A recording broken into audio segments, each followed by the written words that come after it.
Hello, my name is Jonathan Borden, and today I'm going to be doing my company presentation part two. So I'm just go ahead and get straight into it. So the NBA's roots, they're known as the National Basketball Association, and as far as their history goes, the NBA roots trace back all the way to June 6, 1946. They were originally known as the National Basketball League, or the NBL, before they merged with the Basketball Association of America, or the BAA, in 1949 to form what we now know as the National Basketball Association, the NBA. In 1976, the NBA would add 4 teams that they acquired from the American Basketball Association, or the ABA, and over time they would just continue to add more and more teams, and you see how we now have 30 teams in the league today. So that's how it goes as far as the history. All right. So for industry and market, the NBA is one of the most popular sports brands in the world. They're currently #1 for all of basketball. They have significant revenue from their media rights, their licensing, sponsorships, digital media, and a lot of this stuff can really vary depending on the popularity of the team or the fan base, or it can all really vary, but I feel like they're doing really good as far as the industry and market value. So as every company really is, they really are mixed reviews for most of them. You never really get all the way pop or all the way good or all the way bad.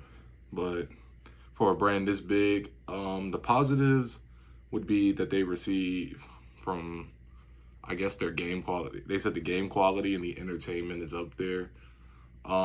Ticket prices aren't too overbearing at this point either, so that's another positive to go into it. And they have a bunch of stars, which increases the amount of people that want to see those stars play. So the views are going to be there. They rack up about 1.5 million viewers per game, so that's great for them. And then the negatives would be sort of within the game, like the officiating. They say that the referees will sort of take over the game at times, which would be bad for the game. And they also say there's a lack of competitive balance. Like there's some teams that are really good and then some are really bad. Not to mention like the load management, where players would just sit out for no real reason. And fans will get upset about that because they'll buy tickets and find out the star player is load managing. So the NBA is looking to cut down on that, but as far as it goes, they have mixed reviews, as would every other big company would as well. So for the variety and range, I would say that they offer a good amount. I mean, these would include live games. So like you can go buy tickets, see these games live. You have the broadcast, like whether on radio or on TV. You can look through that. Digital content, they post on social media platforms as well. They have their licensing, the merchandise that you can buy from your favorite team, like whether that's a jersey, t-shirt, or hats. They do auctions as well for like more valuable stuff, like maybe if a player were to sign, let's say, a jersey or something, yeah, they would auction that off. And then they also provide fan engagement during games. Like you see fans like attempting a half-court shot to win a good amount of money, or they'll like have to score amount of points in a certain time. So they can do that in person, but they also have something at home. And it's great that they do that now, because back then you weren't able to do anything with the internet. But since you have the internet now, they have the fan engagement from back at home as well for those people, so they won't feel, I guess, left out. So I think that's a great range of variety as well. Not to mention, like I said earlier, they average about 1.5 million viewers per game. So I would say they're doing well as far as that.